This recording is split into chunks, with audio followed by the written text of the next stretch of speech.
Bueno, y el hecho de que los argentinos estén comiendo burro no es otra cosa que una consecuencia del modelo económico neoliberal que está implementado desde el norte.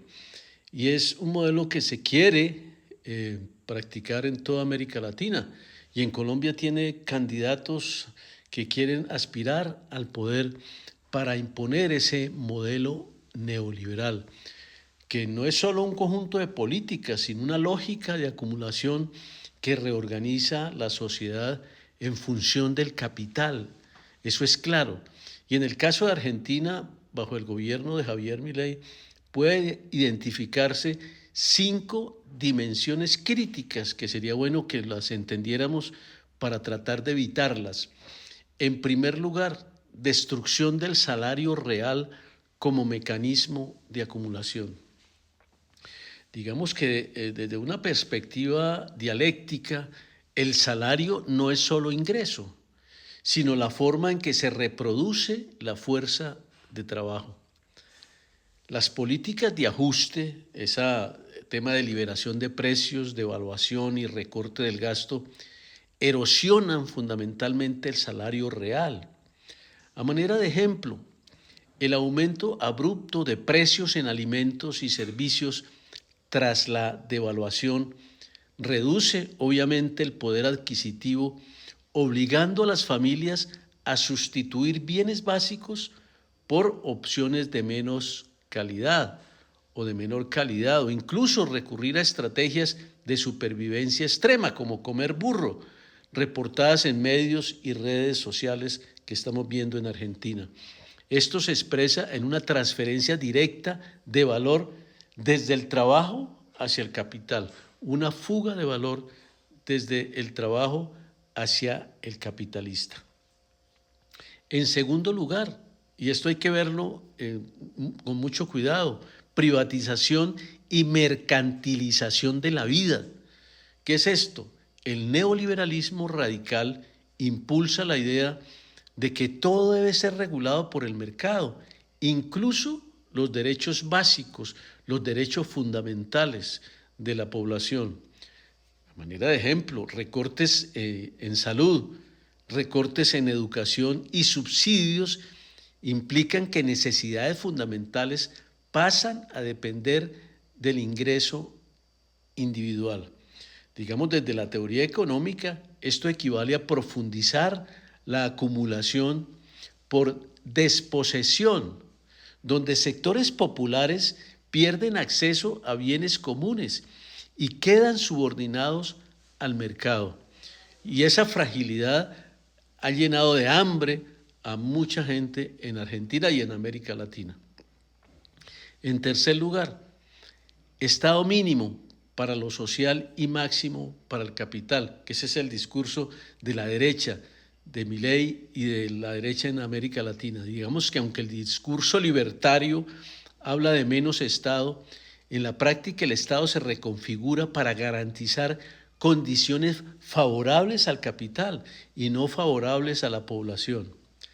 Miremoslo con un ejemplo. Mientras se reducen programas sociales, educación, salud, vivienda, se prioriza el pago de deuda y la estabilidad macroeconómica orientada fundamentalmente a inversionistas. Esto revela una contradicción central y fundamental. El Estado no desaparece, cambia de función, pasando de mediador social a garante de la acumulación de capital. Se pone al frente de la acumulación capitalista. En cuarto lugar, desigualdad estructural y polarización de clase. ¿Qué quiere decir esto? Que el ajuste no afecta a todos por igual. Desde la teoría dialéctica se subraya que estas políticas intensifican la lucha de clases. ¿Y quiénes son los ganadores y quiénes son los perdedores? A manera de ejemplo, sectores financieros o exportadores pueden beneficiarse de la devaluación, mientras trabajadores informales, trabajadores formales, jubilados y asalariados ven deterioradas sus condiciones de vida.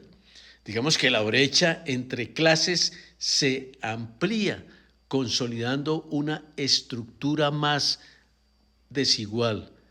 Se aumenta la desigualdad y la brecha entre las clases sociales, neoliberalismo y derecha. En quinto lugar, crisis de reproducción social y degradación de la dignidad humana, que es lo que proponen estos grupos políticos como el Centro Democrático, etcétera. Cuando la economía no garantiza la reproducción material de la población, se entra en lo que algunos economistas llaman barbarie social. Mirémoslo con un ejemplo. Los reportes sobre personas recurriendo a alimentos no convencionales, como a comer burro, por ejemplo, en Argentina, o en otros países, otros alimentos alternativos, reduciendo drásticamente su dieta, deben leerse no como anécdotas aisladas, jocosas, sino como síntomas de una crisis más profunda. ¿Cuál es? La incapacidad del sistema económico para sostener condiciones de vida digna a las personas. ¿Qué podemos nosotros concluir de estos que estamos haciendo? Que tenemos que tener cuidado quién vamos a elegir en Colombia, por ejemplo, en las próximas votaciones. Desde el punto de vista dialéctico, lo que ocurre no es una anomalía, sino una expresión coherente del neoliberalismo en su forma más pura.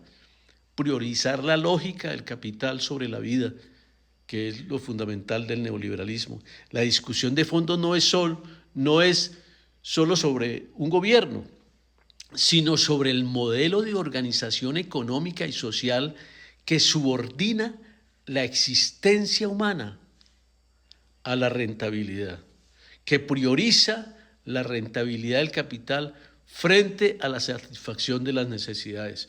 Debemos tener mucho cuidado con estos agentes neoliberales que prometen y prometen, pero le cumplen siempre al capital, al proceso de acumulación de capital y al sector financiero.